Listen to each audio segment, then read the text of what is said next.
En este video abordaremos las dictaduras en América Latina. Para hacerlo usaremos un capítulo del libro Historia de América Latina en su 12º volumen que versa sobre la política y sociedad desde 1930. Este libro es parte de una colección de 12 volúmenes editados por Cambridge University Press. El recopilador es un señor llamado Leslie Bethel, un historiador y profesor universitario especializado en Latinoamérica que se ha dedicado principalmente a estudiar Brasil. Este volumen contiene 5 capítulos. Abordaremos el quinto, titulado Los militares en la política latinoamericana desde 1930.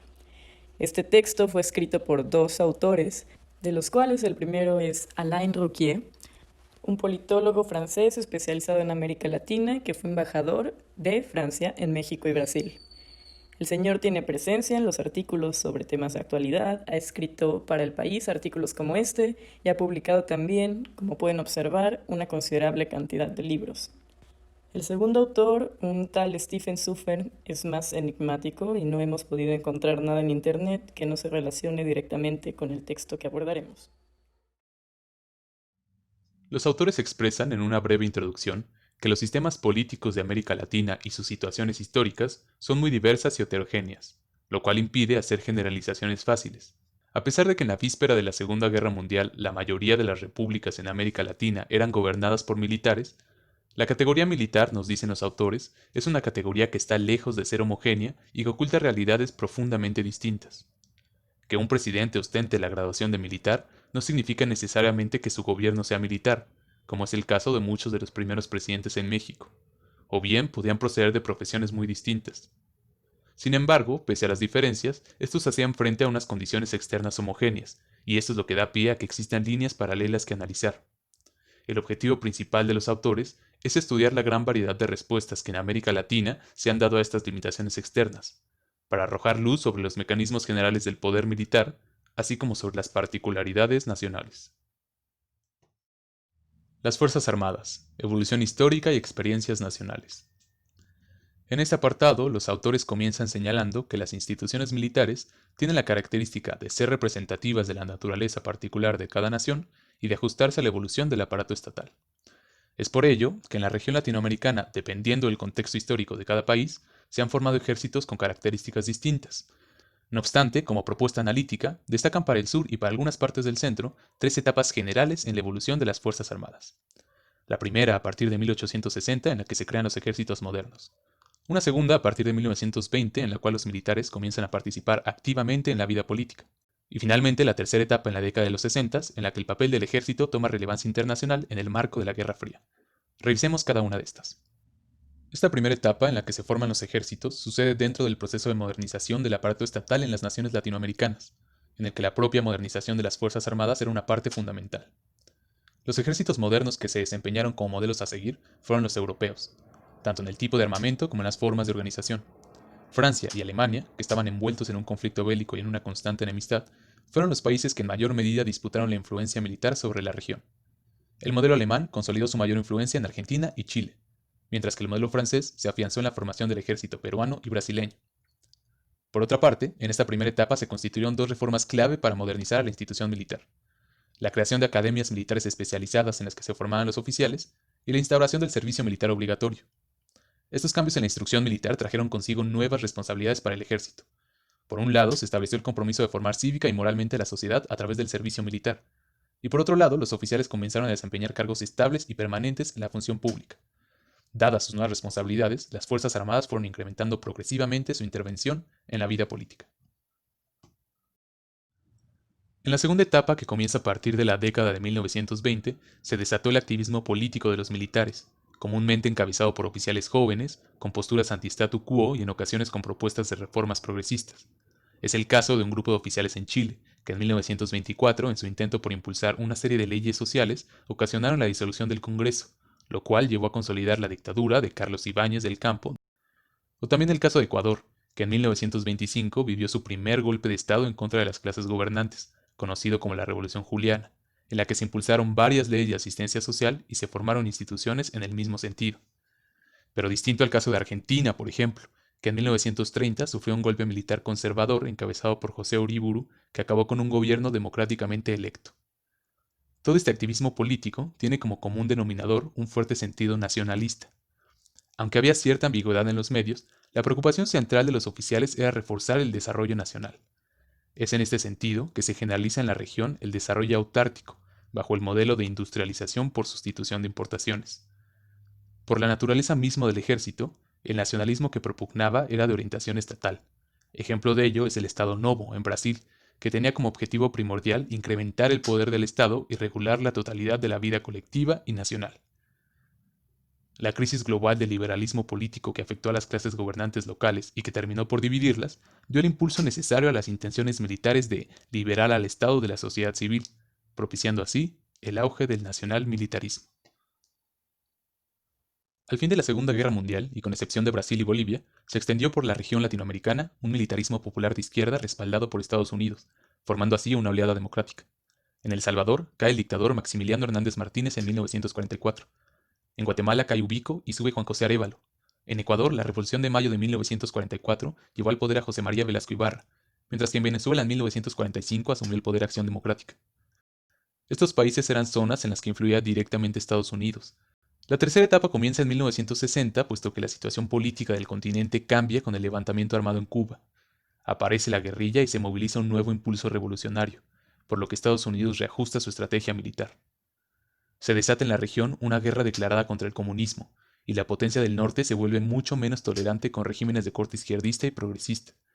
Entre 1962 y 1966 se desencadenan 9 golpes de Estado en Latinoamérica. Cuba intenta convertirse en un foco revolucionario mundial, pero tras el fracaso en Bolivia y la muerte del Che en 1967, comienza su declive militar. Este escenario, sumado al de la nueva amenaza vietnamita, hicieron que Estados Unidos aflojara la presión sobre la región latinoamericana. De esta manera, entre 1968 y 1972, se forma una nueva oleada del militarismo nacionalista y reformista. En Perú, en 1968 con Juan Velasco Alvarado, en Panamá con Omar Torrijos, y en Bolivia en 1970 con Juan José Torres González, entre otros. Sin embargo, poco duró este periodo, pues en 1973, con el golpe militar en Chile, y posteriormente en 1976 en Argentina, el militarismo conservador y contrarrevolucionario volvió a tomar el poder. Por último, es importante mencionar que al principio del capítulo los autores se toman el espacio para hablar de algunos países caribeños y del centro, que si bien son excepción a las 3 etapas anteriores, sí comparten características en común. Los países son Nicaragua, Cuba, República Dominicana y Haití. Todos ellos empezaron tarde la construcción del Estado y pasaron por un largo periodo de ocupación norteamericana. Tras la ocupación, dejarían creados en estos países cuerpos de policía uniformada local, o sea, guardias nacionales, cuyos oficiales pertenecían a la infantería de marina norteamericana, independientes de facciones locales y que ponían freno a los ejércitos privados. Estos cuerpos garantizarían el orden, la paz y la defensa de los intereses de los Estados Unidos, y finalmente se convirtieron, en el contexto patrimonial de las sociedades nicaragüense y dominicana, en los ejércitos privados de sus líderes. En años posteriores, en los guardianes de la dinastía de los Trujillo y los Somoza. Ahora hablaremos de los regímenes militares, modelos y mecanismos del militarismo contemporáneo. Los regímenes militares latinoamericanos del periodo comprendido entre los años 30 y 80 del siglo XX fueron muy diversos. En esta parte del texto, los autores dejarán fuera las dictaduras de Somoza, Trujillo y Batista, quienes, pese a depender del ejército para instaurarlas, no se puede decir que la naturaleza de su mandato fuera estrictamente militar. Para los casos dominicano y nicaragüense, se puede considerar que eran más un caudillismo tradicional que militarismo moderno, dada la naturaleza de sus prácticas para gobernar. Para entender las dimensiones del poder militar en América Latina, tenemos que distinguir entre el militarismo reiterado, casi institucionalizado, y el autoritarismo de ruptura. Así como también hay que distinguir entre los regímenes militares que tenían proyectos socioeconómicos conservadores o contrarrevolucionarios de los regímenes que tenían ciertas formas de militarismo reformista o progresista. Es así que podemos encontrar 3 modelos de poder militar en América Latina contemporánea. En primer lugar, encontramos el modelo más característico de Latinoamérica, constituido por una casi permanente, aunque no estable, tutela militar, en la cual es típico encontrar excepciones y omisiones a la Constitución, es decir, donde se gobernaba a modo con beneficio para el régimen. Este es el caso de Argentina y Brasil, así como el de El Salvador y Guatemala hasta la mitad de la década de los años 80. En segundo lugar, encontramos ejemplos del militarismo catastrófico, en Uruguay y en Chile, después de 1973. En estos países, antes se respetaba la tradición democrática civil, pero a partir del devenir histórico local y regional, ciertos grupos militares trataron de fundar un estado contrarrevolucionario. En tercer lugar, durante la década de 1970, hubo intentos revolucionarios de amplios tintes reformistas y nacionalistas, que aunque no contaron con la participación popular, siempre tuvieron connotaciones populistas. Tales son los casos del Perú, Bolivia, Panamá, Ecuador y Honduras. Hagamos un breve repaso por los tres modelos, desde las experiencias nacionales más trascendentales a lo largo del siglo XX en Latinoamérica. Las repúblicas pretorianas de mayor relevancia han sido Argentina y Brasil. El militarismo latinoamericano contemporáneo se ha caracterizado por el dominio estable que los militares han ejercido sobre el Estado más que por golpes de Estado aislados y devastadores. Este dominio recurrente transformó tanto al Estado como a las Fuerzas Armadas, por lo que con el paso del tiempo, su participación en la vida pública constituía una fuerza política de suma importancia. También era frecuente que los militares no ejercieran directamente el poder, como sucedía en Brasil hasta antes de 1964, o que de vez en vez devolvieran el gobierno a los civiles, como ocurrió en Argentina durante más de 50 años, entre los años 30 y 83. En el caso argentino, la hegemonía militar adoptó muchas formas diferentes. De los 23 presidentes, elegidos o impuestos, que gobernaron Argentina entre 1930 y 1983, 15 fueron militares. Solo 2 presidentes elegidos concluyeron su mandato legal y ambos eran generales que jamás habían alcanzado la presidencia de no haber sido por un oportuno golpe de Estado. Ellos fueron el general Agustín Pedro Justo, elegido en noviembre de 1931, y el general Juan Domingo Perón, que fue elegido constitucionalmente en febrero de 1946 con el respaldo del movimiento obrero. Cuando hubo autoridades legalmente constituidas, su estabilidad estaba relacionada con el apoyo que los militares les daban. Esta situación derivó en una dependencia a las Fuerzas Armadas que hacía frágil el poder civil. Por su parte, cada vez que los militares proscribían a los ganadores de las elecciones, Argentina se convertía en un país ingobernable. En cuanto a Brasil, las Fuerzas Armadas tuvieron el poder durante 21 años después del golpe de Estado efectuado en 1964. Antes de este golpe de Estado, hubo otras 5 intervenciones militares que podrían definirse como golpes de prueba. Después de 1930, los militares brasileños en general y el ejército en particular constituyeron una autoridad por encima de las autoridades legales y contra la cual era imposible gobernar. En Brasil, el régimen siempre ha estado dispuesto a modificar las leyes cuando no le fuesen favorables, de tal forma que no titubeó en concentrar en el ejecutivo los atributos de los demás poderes, dando pie al autoritarismo. En palabras de los autores, el autoritarismo entraña invariablemente una expansión de la burocracia política, responsable de la vigilancia y la represión de los disidentes y de los adversarios. Pero la inclinación natural de los tecnócratas uniformados, sean cuales sean los objetivos y la ideología que proclamen, hace que además, en la mayoría de los casos, sean partidarios del aumento de la planificación gubernamental y de la expansión del papel económico del Estado. En cuanto al segundo modelo, tenemos a los estados contrarrevolucionarios de Chile y Uruguay después de 1973. Pese a la larga tradición de estabilidad democrática y de sumisión militar a la autoridad civil tanto en Chile como en Uruguay, en 1973 sucedieron casi al mismo tiempo importantes intervenciones militares. Desde 1932 no existían amenazas de insubordinación militar en Chile, y en Uruguay esto nunca había sucedido en todo el siglo XX. No obstante, una vez instauradas sus respectivas dictaduras militares, estas resultaron ser de las más represivas del continente. El golpe de Estado chileno incluso fue uno de los más sangrientos en la historia del continente. Salvador Allende resultó elegido presidente de Chile en 1970, con solo el 36% de los votos. Su régimen planeaba una transición pacífica del poder, pero tiempo atrás ya se habían establecido las condiciones idóneas para que ocurriera pronto un golpe de Estado. El 22 de agosto de 1973, la mayoría de la oposición en la Cámara de Diputados aprobó una resolución dirigida explícitamente a los miembros militares del gabinete de Allende, acusando al gobierno de haber ocasionado, con su conducta sistemática, la grave ruptura del orden constitucional y jurídico. Tras la renuncia del ministro de Defensa Nacional, Augusto Pinochet tomó su lugar y el 11 de septiembre de 1973 dio inicio el terror de su golpe de Estado. El golpe de Estado tenía como finalidad acabar con la amenaza socialista y perfilar al país hacia el neoliberalismo que eventualmente se convirtió en la realidad del país chileno. Como en toda dictadura, se persiguió y eliminó a todo aquel que se opusiera al ideario del régimen, según el dictador, para que el cambio fuera duradero y nunca más se tuviera que usar la fuerza. En cuanto a la economía, el gobierno privatizó todas las empresas que pudieran, incluso los servicios de sanidad, educación y sistemas de pensiones, lo cual tuvo a la larga un profundo impacto social, mismo que el pasado 2020 por fin comenzó a cambiar con la nueva constitución chilena próxima a ser redactada. Uruguay, por su parte, era una economía basada en la agricultura, cuyos principales beneficiarios eran las comunidades urbanas pseudoeuropeas. Lo anterior suponía un delicado balance entre los dueños de los medios de producción, usualmente terratenientes, el gobierno y la clase trabajadora. Tras una serie de reformas que buscaban redistribuir la renta generada por la agricultura entre los distintos sectores de la sociedad, el grupo de terratenientes se opuso y, en consecuencia, otros grupos de izquierda también entraron en conflicto. Tal es el caso de los Tupamaros, un grupo de opositores de izquierda que conformaba el Movimiento de Liberación Nacional. Su iniciativa logró debilitar al gobierno y finalmente la desintegración del antiguo régimen. En Uruguay, las Fuerzas Armadas han tenido una particular forma de existencia. Durante los 90 años que duró el régimen del Partido Colorado, los militares estuvieron siempre bajo sus órdenes.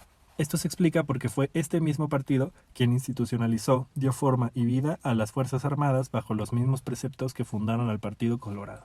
Por ello, no era común que hubiera conflictos entre el régimen y dichas Fuerzas Armadas. Para hacer frente a los Tupamaros, el ejército salió a las calles y lo desmanteló, no sin antes causar terror y violencia en Montevideo. El aparentemente interminable golpe de Estado uruguayo fingía tener democracia al llamar a elecciones, pero siempre nombrando a un funcionario civil como candidato y ganador a la presidencia y controlándolo desde atrás. Además, toda oposición fue siempre aplastada, ocasionando inseguridad generalizada en nombre de la seguridad nacional. Por último, tenemos las revoluciones militares de Perú y Panamá con sus golpes de Estado en 1968, Bolivia en el 69 y Ecuador en 1972. En Perú, los militares tomaron el poder con el fin de implementar con fuerza las reformas que el débil gobierno civil anterior no había sido capaz de ejecutar. Por ello, el nuevo gobierno militar tendría dos objetivos: la modernización de la sociedad peruana, que seguía siendo extremadamente arcaica, y la reducción de la dependencia exterior del país sin perder de vista las limitaciones geopolíticas. La iniciativa más significativa del nuevo régimen fue la preparación y puesta en práctica de una ley de reforma agraria. El mismo gobierno militar también llevó a cabo otras medidas enfocadas principalmente en el sector público. Tales medidas fueron la nacionalización del comercio de exportación de los principales productos producidos como los minerales y la harina de pescado. También hubo medidas como la reforma bancaria que limitó la participación del capital extranjero, así como la implementación de la Ley General sobre la Industria, que creó un tipo de asociación entre el capital y el trabajo. Esta ley se concibió con el objetivo de ayudar a encauzar las inversiones nacionales hacia el sector productivo y, de esta forma, frenar la huida de capitales y evitar la desnacionalización. En Bolivia, también hubo un periodo militar reformista que duró muy poco y su desenlace fue trágico. El oportunismo nacionalista que un sector de los militares venía generando tuvo como resultado la ilusión de una revolución por sorpresa, y sin una base real, esta fue rápidamente destituida por una dictadura militar típica de las derechas. Su duración fue de 10 años. Los logros más destacables se pueden atribuir al régimen revolucionario nacionalista, dirigido por Obando previo a la dictadura clásica. En medio de contradicciones constantes, este gobierno fue derrocado durante el golpe de Estado derechista el 4 de octubre de 1970. Dejaron inconclusas las promesas de el mandato de las Fuerzas Armadas, que preveían la recuperación de los recursos naturales de la nación, la instalación de refinerías para tratar los minerales extraídos en el país, la creación de industria pesada, una política exterior independiente y la participación de los trabajadores en los beneficios. Pese a no cumplir lo anterior, el gobierno logró la revocación del Código del Petróleo mediante la nacionalización de la Bolivian Gulf Oil, y sobre todo, se puso fin a la ocupación militar de las poblaciones mineras del altiplano, así como la restauración de los derechos de los sindicatos. En Panamá, existió una dictadura nacionalista derivada del golpe de Estado de 1968. Este gobierno tenía claro que el Canal de Panamá era la clave de la política exterior y también tenía que ver con la política de movilización y armonía nacional que se procuraba fomentar.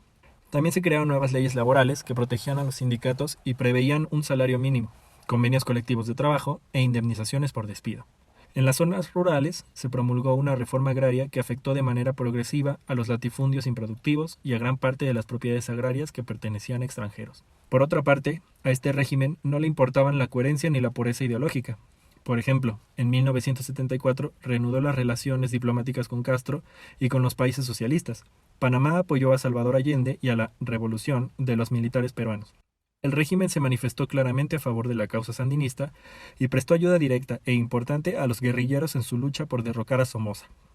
Al mismo tiempo, mientras aprovechaba la libre circulación del dólar estadounidense en Panamá, el régimen militar convirtió el país en un refugio bancario. Panamá entonces se convirtió así en el centro financiero más importante de América Latina.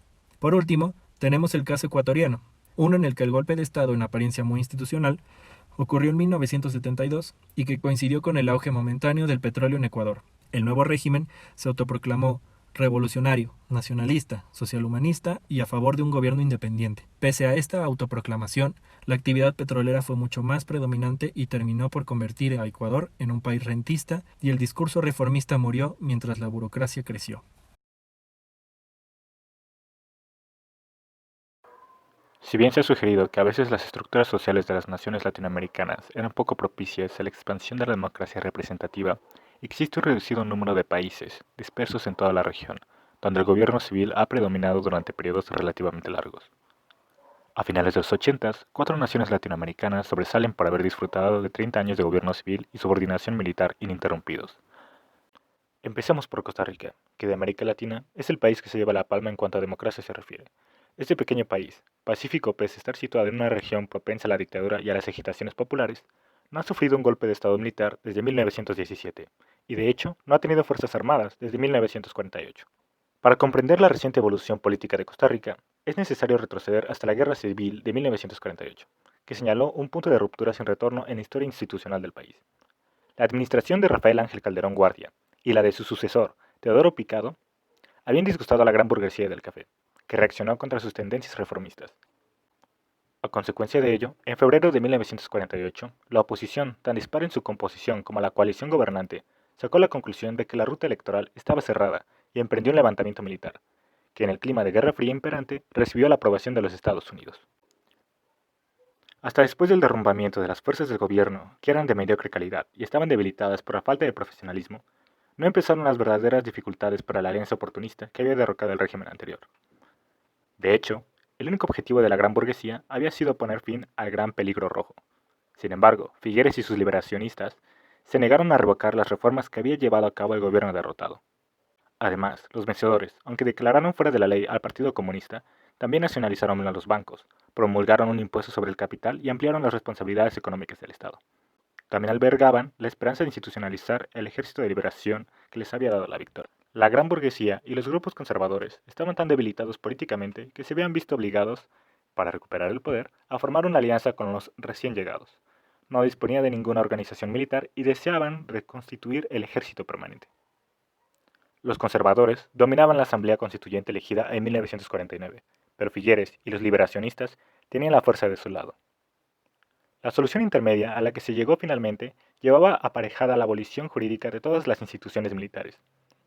Esta medida, destinada principalmente a desarmar lo que en 1951 se convertiría en el Partido de Liberación Nacional, pero también ofreció a los vencedores de la Guerra Civil la garantía de que la oligarquía no iba a reconstituir una fuerza militar estatal con la que oponerse a ellos. En fin, es de señalar que en Costa Rica los burócratas civiles están más profesionalizados que las fuerzas de seguridad, lo cual hace que la militarización de esta sea virtualmente imposible, y por consiguiente que la supremacía civil sea absoluta.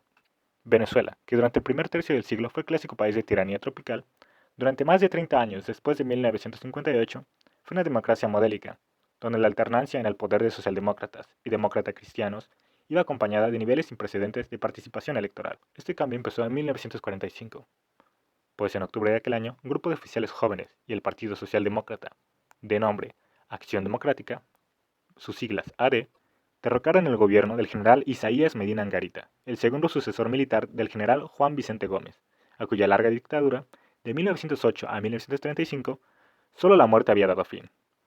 Una junta que presidía Rómulo Betancourt y después el presidente electo Rómulo Gallegos, intentó durante 3 años instaurar una democracia avanzada con tendencias socialistas, pero sus esfuerzos se vieron interrumpidos en 1948 por un golpe de Estado de signo conservador. Después de haber eliminado a sus rivales, el coronel Marcos Pérez Jiménez instauró una nueva dictadura que duraría un decenio. En enero de 1958, elementos de las Fuerzas Armadas expulsaron finalmente a Pérez Jiménez del poder. Desde entonces, el país ha tenido gobiernos civiles. En el México posrevolucionario, la fuerza del Estado y la legitimidad del partido oficial identificado con él han sido las bases principales de una estabilidad y una preponderancia civil probadas. El Partido Revolucionario Institucional, sus siglas, PRI, es todopoderoso y nada hay que se considere ajeno a su competencia. No es extraño que semejante sistema que controla la totalidad de la vida nacional controle también a los militares. La reconstrucción exigía que se hiciera entrar en vereda a los generales turbulentos y que se unificaran las numerosas fuerzas centrífugas. Álvaro Obregón, y luego, sobre todo, el caudillo máximo, Plutarco Elías Calles, cuya influencia fue considerable de 1924 a 1935, echaron los cimientos del moderno sistema mexicano. Después de la eliminación violenta de caudillos recalcitrantes, en particular de Emiliano Zapata y Pancho Villa, pusieron fin al poder de los caciques regionales al crear simultáneamente un ejército de verdad e instituciones políticas centralizadas. Con el fin de quitar el lado militar a la política, era en verdad necesario militarizar a los militares. Sin embargo, el problema esencial consistía en obligar a los revolucionarios a unirse y a aceptar ciertas reglas del juego. La primera de las cuales era resolver sus diferencias por medio de las instituciones políticas, en vez de recurrir a la violencia. La unificación de la familia revolucionaria iba a ser la tarea del Partido de la Revolución. Este partido, que nació del Estado, en vez de formarse para ganar elecciones, tuvo por primera misión unificar y dominar a las facciones armadas. Era el único foro político legítimo donde las fuerzas de la revolución podían hablar de sus intereses comunes. Así pues, el partido puso fin a la confusión de los papeles militar y civil. Paradójicamente, se politizó a los militares, con el objetivo de desmilitarizar la política y neutralizarlos, incorporándolos a la estructura del poder en una posición subordinada.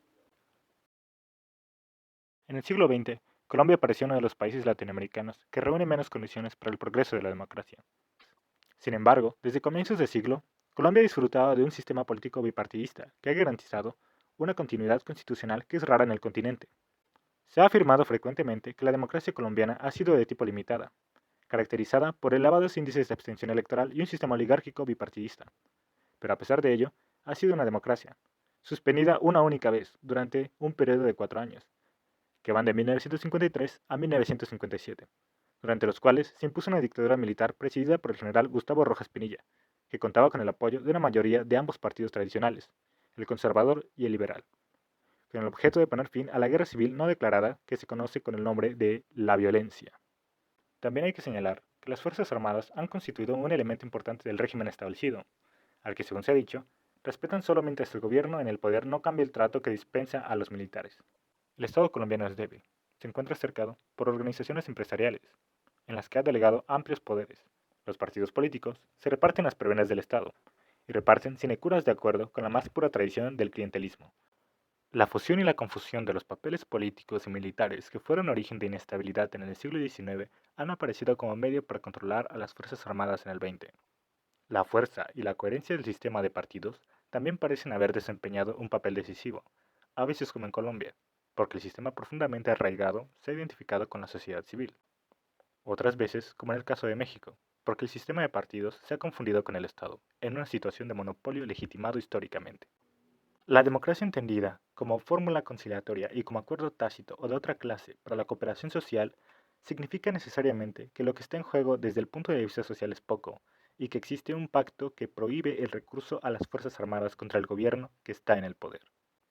Por decirlo de otro modo, un régimen político en el cual la oposición está situada dentro del sistema institucional, en el cual las fuerzas políticas progresistas y las sindicales sean débiles y la participación de las masas sea controlada y encausada o marginada, tiene cierta probabilidad de resistir la militarización. Sin embargo, no hay métodos infalibles para asegurar el ascendiente civil, del mismo modo que no hay ningún modelo para la desmilitarización duradera y garantizada. En este sentido, la única constante en América Latina ha sido el carácter efímero e inestable de los regímenes militares de la región. Desmilitarización, los años 80 y después. Durante el decenio de 1980 se dio una retirada general del poder por parte de los militares. A mediados de los 90, en ningún país de América Latina seguía en el poder un gobierno militar en el sentido riguroso de la expresión. Entre 1979 y 1990, el poder civil fue restaurado en 11 países. Si tomamos en cuenta que en Paraguay cayó el régimen de Stroessner, aunque fuese por otro militar, se puede considerar un 12º país. El traspaso de un presidente civil a otro puede interpretarse como uno de los indicios de solidez de la desmilitarización. Para 1990 ya había cambiado en los primeros 9 países desmilitarizados. El reflujo de la marea militar en América Latina fue fruto de factores mundiales, regionales y locales. Que ocurriera en 12 años indica que las causas continentales no produjeron efectos simultáneos o uniformes en cada país. Las características nacionales determinaron el momento, así como las condiciones y las consecuencias de la retirada militar.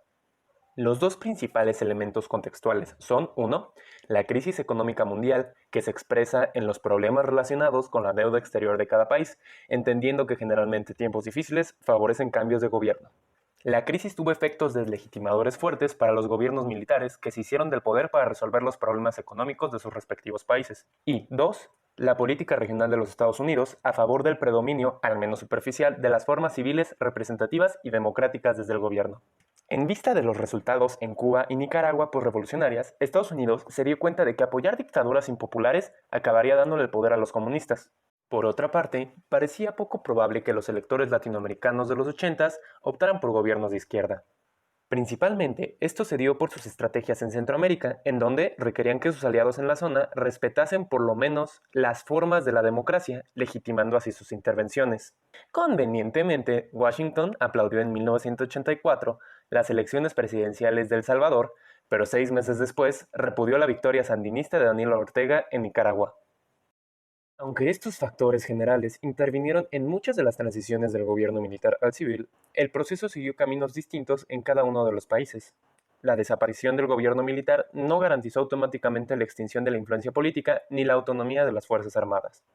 En los países donde se reinstauró el poder civil de 1979 a 1990, los regímenes acabados de instaurar no siempre dominaron por completo o, sencillamente, controlaban las Fuerzas Armadas. Había muchas fricciones entre autoridades civiles y militares. Donde la represión política había sido más brutal, el asunto más complejo al que se enfrentaban las nuevas autoridades civiles era el de las sanciones que se tenían que imponer por las violaciones de los derechos humanos cometidas bajo el régimen militar.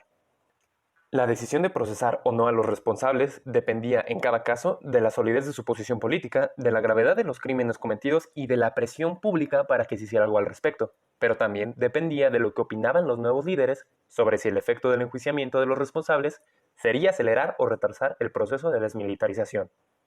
Aparte de los derechos humanos, cabe preguntarse el grado de influencia política que en general retuvieron los militares en los países donde se eligieron presidentes y asambleas legislativas civiles.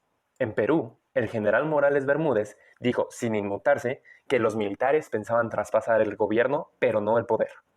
La influencia política de los militares y su inclinación a ejercerla no son fenómenos estáticos y pueden aumentar o disminuir después de que las Fuerzas Armadas abandonen el gobierno.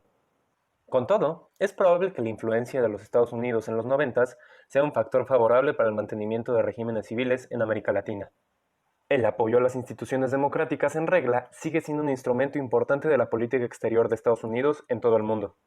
Con la caída de la URSS, se volvieron menos sensibles a la supuesta amenaza hacia la seguridad que representaban los regímenes progresistas situados en el sur. El interés ahora era suprimir la producción y tráfico de drogas, situación que podía implicar la creación de relaciones entre ciertos militares de América Latina y Estados Unidos.